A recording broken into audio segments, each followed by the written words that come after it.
بدر کا واقعہ بیان چل رہا ہے اور اسی کے ضمن میں آئندہ بھی مشرکین سے آپ کی ڈیلنگ کس طرح کی ہوگی. نبی صلی اللہ علیہ وسلم کو آسمانی وحی کے ذریعے گائیڈ کیا جا رہا ہے اللہ کی طرف سے. قرآن کہتا ہے اس وقت کو بھی یاد کرو جب منافقین کہہ رہے تھے اور وہ لوگ جن کے دلوں میں مرض ہے. یہ واو کبھی عطف کے لیے ہوتا ہے. عطف کا مطلب کہ الگ قسم کے لوگوں کی بات ہو رہی ہے, اور بعض دفعہ واو جو ہم واو کا لفظ بڑھاتے ہیں تفسیر کے لیے ہوتا ہے. تفسیر کا مطلب انہی لوگوں کو ڈیفائن کیا جا رہا ہے کہ الگ جملے میں, جیسے انگلش میں اینڈ اور اردو میں اور, یہ بھی اسی معنی میں استعمال ہوتا ہے. بعض دفعہ ہم انگلش میں بھی ایک سینٹینس کے بعد جب اینڈ لگاتے ہیں تو وہ اینڈ کے بعد والا سینٹینس جو ہے اسی پہلے والے جملے کی تفسیر ہوتا ہے. تو اس کو بھی ہم اینڈ کو جو ہے نا یہ کہہ سکتے ہیں کہ یہ ایک نیا کلام کے لیے نہیں ہے, نیا سینٹینس نہیں ہے, بلکہ یہ اسی کو ڈیفائن کر رہا ہے. بعض دفعہ دو بندوں کے درمیان اینڈ کا لفظ لگا ہوتا ہے تو دوسرا بھی پہلا ہی ہوتا ہے. یہ آپ کو جب بھی آپ کوئی مضمون وغیرہ پڑھیں گے اس میں یہ بہت آسانی سے بات سمجھ میں آ جاتی ہے. تو عربی میں بھی ایسے ہی, اردو میں بھی ایسے ہی ہے کہ واو کا لفظ بعض دفعہ اسی کو ڈیفائن کر رہا ہوتا ہے جو پہلے. جیسے میں یہ کہتا ہوں میرے پاس زید اور عالم آیا, تو یہاں بعض دفعہ تو یہ تو ہے زید الگ آیا اور عالم الگ آیا. بعض دفعہ اسی زید کو میں اور کے لفظ کے ذریعے ڈیفائن کر رہا ہوتا ہوں کہ وہ عالم بھی تھا. میرے پاس زید آیا اور ایک ایسی شخصیت آئی جس کو ہم عالم کہتے ہیں. تو یہاں اور کا لفظ جو ہے نا اس کی تفسیر بیان کر رہا ہے, وہ الگ سے کوئی اور شخص مراد نہیں ہوتا. تو یہاں بھی ایسا ہی ہے.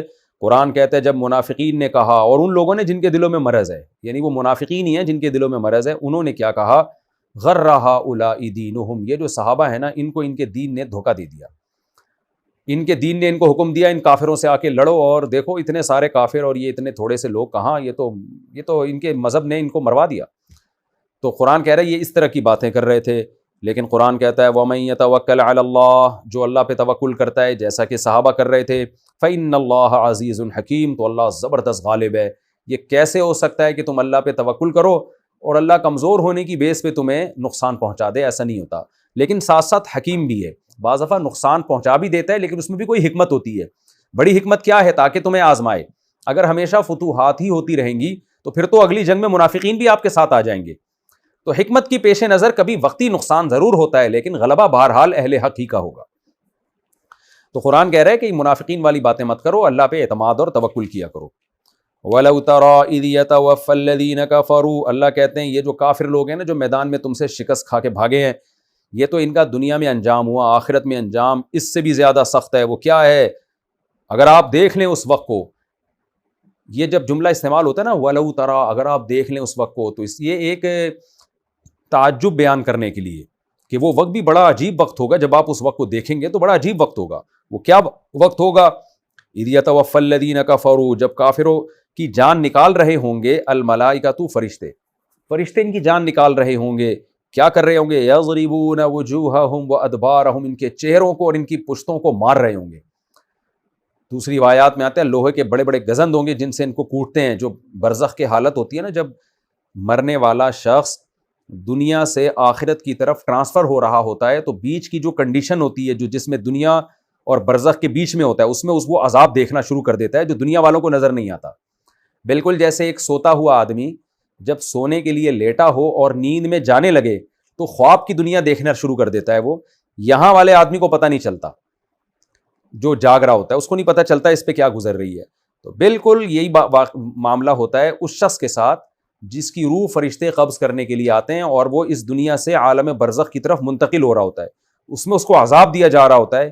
اللہ کہتے ہیں کیا عجیب وقت ہو اگر تم اپنی آنکھوں سے وہ وقت دیکھ لو کہ ان کو لوہے سے ان کے سروں کو اور پشتوں کو مارا جا رہا ہوتا ہے. وذوقوا عذاب الحریق, اور یعنی یقال لہم, اور ان سے کہا جا رہا ہوتا ہے آگ کا عذاب چکھو, یعنی آگے جب برزخ میں جاؤ گے تو آگے آگ کا عذاب ہے. ذالک بما قدمت ایدیکم, یہ سب کچھ تمہارے بھیجے ہوئے اعمال کی وجہ سے ہے. وان اللہ, اور یہ سب کچھ اس لیے ہے کہ اللہ اپنے بندوں پر ظلم نہیں کرتا. کیا مطلب؟ تمہارے اعمال کا نتیجہ اس لیے ہے کہ اللہ اپنے بندوں پہ ظلم نہیں کرتا. ایسا نہیں ہے کہ تم یوں کہو کہ اتنی سخت سزا ہمیں مل رہی ہے گویا اللہ ظالم ہے. تو اللہ ظلم نہیں کرتا, یہ تمہاری بدعمالیوں کا نتیجہ ہے. تم نے کیا ہی ایک سب کچھ ہے جس کی وجہ سے یہ سزا مل رہی ہے. یہاں پر جو اللہ نے کہا کہ اللہ ظالم نہیں ہے بلکہ ظلام کا مطلب بہت بڑا ظالم نہیں ہے, تو اس سے یہ وہم ہوتا ہے کہ گویا چھوٹا ظالم ہے معاذ اللہ. جیسے ایک آدمی کہتا ہے نا میں بہت بڑا ظالم نہیں ہوں, تو کیا مطلب چھوٹے ظالم ہو آپ؟ تو خوب سمجھ لیں یہ ایک محاورے کے طور پہ کہا جاتا ہے. اس کا مطلب یہ ہوتا ہے کہ میں چھوٹا ظالم بھی نہیں ہوں. کیوں؟ اس لیے کہ اللہ تھوڑا سا ظلم بھی اگر کرے تو اللہ بہت بڑا ظالم ہی کہلائے گا پھر, کیونکہ اللہ تو عادل ہے. اس کی مثال ایسے ہے جیسے ایک بہت بڑا جھوٹا اور چور آدمی چھوٹا سا جھوٹ بھی بولتا ہے نا, تو لوگ اسے کہتے ہیں کہ یار یہ بہت چھوٹا سا جھوٹ بولا, اور وہ بڑا جھوٹ بھی اس کا چھوٹا ہی جھوٹ سمجھا جاتا ہے کہ وہ تو صبح شام ہے ہی 2 نمبر آدمی. لیکن ایک سفید پوش انسان اور ایک نیک آدمی چھوٹا سا جھوٹ بھی بولتا ہے تو اس کو بہت بڑا ہی جھوٹ سمجھا جاتا ہے. تو تبھی وہ جب اس سے کہا جاتا ہے نا تم نے یہ جھوٹ کیوں بولا, تو کیا کہے گا, میں بہت برا آدمی تھوڑی ہوں کہ میں ایسے جھوٹ بولوں. کیا مطلب, میرے لیے چھوٹا جھوٹ بولنا بھی ایسے ہی ہے جیسے میں بہت بڑا جھوٹا ہوں. تو اسی طرح اللہ تعالیٰ تھوڑا سا ظلم بھی نہیں کرتے, تو اللہ کا تھوڑا سا ظلم کرنا بھی ایسے جیسے گویا بہت بڑا ظالم. تو اس لیے اللہ کہتا ہے میں بہت بڑا ظالم نہیں ہوں کہ میں لوگوں کو بلا وجہ سزائیں دینا شروع کر دوں, تو میں ایسا نہیں ہوں. تو اس لیے ظلام کا لفظ, مبالغے کا لفظ استعمال کیا جاتا ہے ظالم کے بجائے, کہ کہیں ظالم بھی ہے لیکن ظلام عام طور پہ اسی بلاغت کا نقطہ بیان کرنے کے لیے کہ اللہ چھوٹا ظالم نہیں ہے, کیونکہ اللہ کو چھوٹا ظالم بننا ہے ایسے ہی جیسے بہت بڑا ظالم. تو اللہ کہتے ہیں بہت بڑا ظالم تو کوئی بھی نہیں بننا چاہتا, تو میں کیوں بنوں گا بہت بڑا ظالم. کذاب آل فرعون, اللہ کہتے ہیں ان لوگوں کو جو عذاب آیا ہے نا, آئے گا موت کے وقت, یہ مشرکین مکہ کیا کی مثال ایسے ہی ہے جیسے آل فرعون کی مثال, اور وہ لوگ جو ان سے پہلے گزر چکے ہیں, جو بڑے بڑے کافر گزر چکے ہیں فرعونیوں سے پہلے, قوم عاد, قوم سمود, ابراہیم علیہ السلام کی قوم, ان سب میں مشترک جرم کیا تھا, کفروا بآیات اللہ, یہ اللہ کی آیات کا انکار کرتے تھے. فأخذهم اللہ بذنوبہم, اللہ نے ان کو ان کے گناہوں کی وجہ سے پکڑا. کیوں؟ ان اللہ قوی, اللہ بہت طاقتور, شدید العقاب, سخت عذاب والا ہے.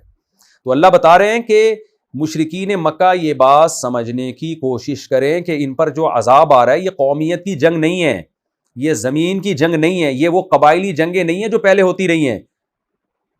اس میں یوں نہ سمجھو کہ جیسے ایک قوم دوسری قوم پہ غالب آتی ہے, کبھی یہ والی قوم اس پہ غالب آتی ہے, کبھی زمین کے جھگڑے میں وہ غالب آتا ہے, بلکہ اس میں قدر مشترک یہ ہے, تم اللہ کی آیات کا انکار کر رہے ہو, اس چیز کو سمجھو. تو اللہ کی آیات کے انکار کی وجہ سے تمہیں نقصان ہو رہا ہے. تو یہ اعلان آج بھی قیامت تک قرآن کا اعلان چل رہا ہے کہ اسلام اور کافر کی جب بھی جنگ ہوگی تو اس کو عام ملکوں کی جنگوں پر قیاس نہ کیا جائے کہ ایک کنٹری کی دوسرے کنٹری سے ہو رہی ہے تیل کے لیے, قدرتی وسائل کے لیے یا اور مصلحتوں کے لیے. نہ بھائی, یہ جو اسلام کی جو جنگ ہے یہ اس کی بیس یہ ہے کہ اللہ اپنے نیک بندوں کو حکم دیتا ہے کہ وہ لوگ جو خدا کے باغی اور نافرمان ہیں اور اللہ کے نظام کے خلاف انہوں نے دنیا میں طاقت کے زور سے غلط نظام نافذ کیا ہوا ہے, تو ان لوگوں سے لڑو جو اللہ کی آیات کے منکر ہیں, اللہ کی نشانیوں کے منکر ہیں, اللہ کی نشانیوں کو دیکھ کر بھی اللہ پہ ایمان نہیں لے کر آتے. تو اس میں جنگ کا کانسیپٹ بیان کیا گیا ہے کہ جیسے فرعونیوں کو اللہ نے اپنی طرف سے غرق کیا تھا, وہ بھی اس لیے غرق کیا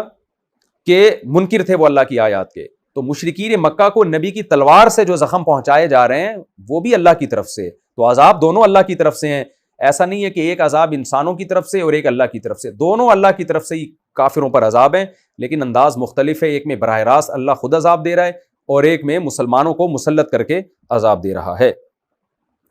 آگے اللہ فرماتے ہیں ذالک بان اللہ لم یک مغیرا نعمتا انعمها علی قوم, یہ سب اس لیے ہے, یعنی ان کے گناہوں کی وجہ سے ان کو عذاب اس لیے دیا گیا کہ بلا وجہ اللہ نے عذاب نہیں دیا بلکہ ان کے گناہوں کی وجہ سے عذاب دیا. اس کی وجہ یہ ہے کہ اللہ کا قاعدہ یہ ہے کہ جب اللہ کسی قوم پہ کوئی نعمت کرتا ہے تو اس نعمت کو اس وقت تک تبدیل نہیں کرتا جب تک وہ قوم خود اس نعمت کو تبدیل نہ کر دے. یعنی اللہ نے آل فرعون کو بھی وسائل دیے تھے, اسباب دیے تھے, حکومت دی تھی, مشرکین مکہ کو بھی بیت اللہ کا متولی بنایا اور بہت سارے اسباب اور وسائل دیے, طاقت دی, صحت دی, تو یہ نعمتیں اللہ نے دیں. تو یہ اپنی حماقتوں سے ان نعمتوں کو خود تبدیل کر رہے ہیں. وہ حماقت کیا ہے کہ اللہ کا شکر ادا نہیں کر رہے, اللہ کے پیغمبروں پر ایمان نہیں لے کر آ رہے, تو یہ خود اپنے آپ کو تبدیل کر رہے ہیں, یعنی فطرت پہ قائم نہیں ہے, فطرت سے ہٹا رہے ہیں اپنے آپ کو. حدیث میں آتا ہے کلو مولود یولد علی الفطرہ, ہر بچہ فطرت پہ پیدا ہوتا ہے, اچھا پیدا ہوتا ہے, نیک پیدا ہوتا ہے, بعد میں ماحول سے متاثر ہو کر وہ اپنے آپ کو چینج کر لیتا ہے. تو آل فرعون بھی فطرت پہ ہی پیدا ہوئے تھے, اگر وہ اسی پہ رہتے, موسیٰ علیہ السلام پر ایمان لے آتے تو ساری نعمتیں ان کو اسی طرح ملتی اور بلکہ اس میں ترقی اور برکت ہو جاتی. لیکن انہوں نے اپنی فطرت کو چینج نہیں, جو بری فطرت پہ جب وہ آ گئے تو انہوں نے اپنی فطرت کو, اچھی فطرت کو چینج کر کے برا کر لیا. تو جب وہ خود اپنی حالت انہوں نے تبدیل کی, وہ تبدیلی کیا مطلب ہے, برائی پہ ڈٹ گئے, وہ اچھائی سے نکل کے برائی کی طرف آ گئے, تو جب انہوں نے اپنے آپ کو تبدیل کیا تو اللہ نے بھی ان سے وہ نعمتیں چھین لی جو اللہ نے ان کو نعمتیں دی ہوئی تھیں.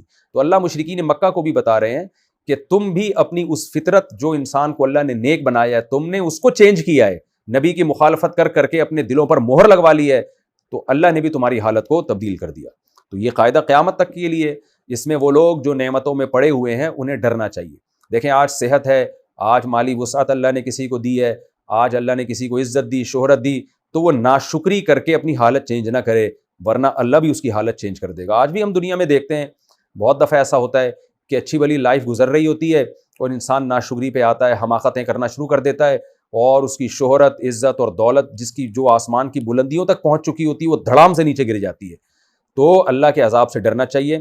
تو اللہ بتا رہے ہیں کہ میں ظالم نہیں ہوں, میں اسی قوم کی حالت تبدیل کرتا ہوں, اسی کو پستی کی طرف لے کر جاتا ہوں جو خود اپنے آپ کو پستی کی طرف لے کر جاتے ہیں. وہ خود ہی اپنے لیے گڑھے کھودتے ہیں تو خود اس میں گرتے ہیں. تو میری طرف ظلم کی نسبت نہ کیا کرو. یہاں ایک اشکال ہوتا ہے کہ ہم تو بعض نیک لوگوں کو بھی دیکھتے ہیں کہ مالی نقصان ہوتے ہیں. تو دیکھیں ایک نقصان عذاب کی وجہ سے ہوتا ہے, ایک نقصان آزمائش کی وجہ سے ہوتا ہے. آزمائشیں تو نیک لوگوں پہ بھی آتی ہیں, وہ تو اللہ کی رحمت ہے. ایک ہے عذاب, عذاب والی آزمائش ایک الگ ہے اور امتحان والی آزمائش ایک الگ ہے.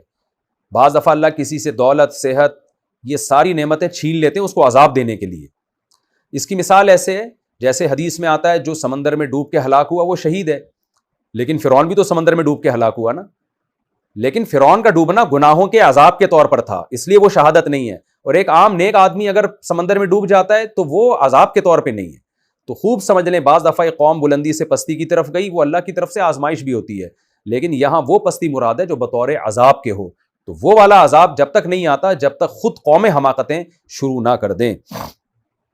قدا وان اللہ سمیع علیم, اور اللہ خوب سننے والا اور جاننے والا ہے. اللہ کو پتہ ہے کہ کس کے ساتھ میں نے کیا معاملہ کرنا ہے.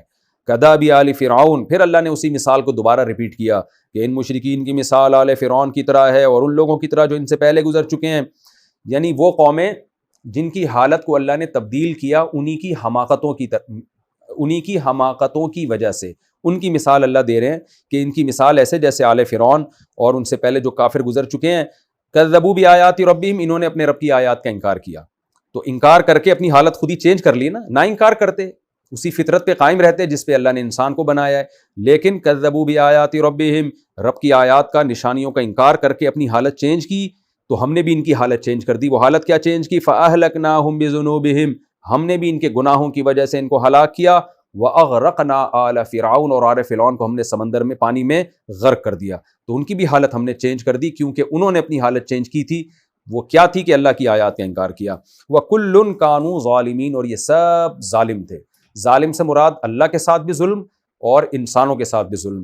اللہ کے ساتھ ظلم یہی تھا کہ اس کی آیات کا انکار, اور انسانوں کے ساتھ ظلم تو واضح ہے جیسے فرعون بچوں کو قتل کر دیا کرتا تھا.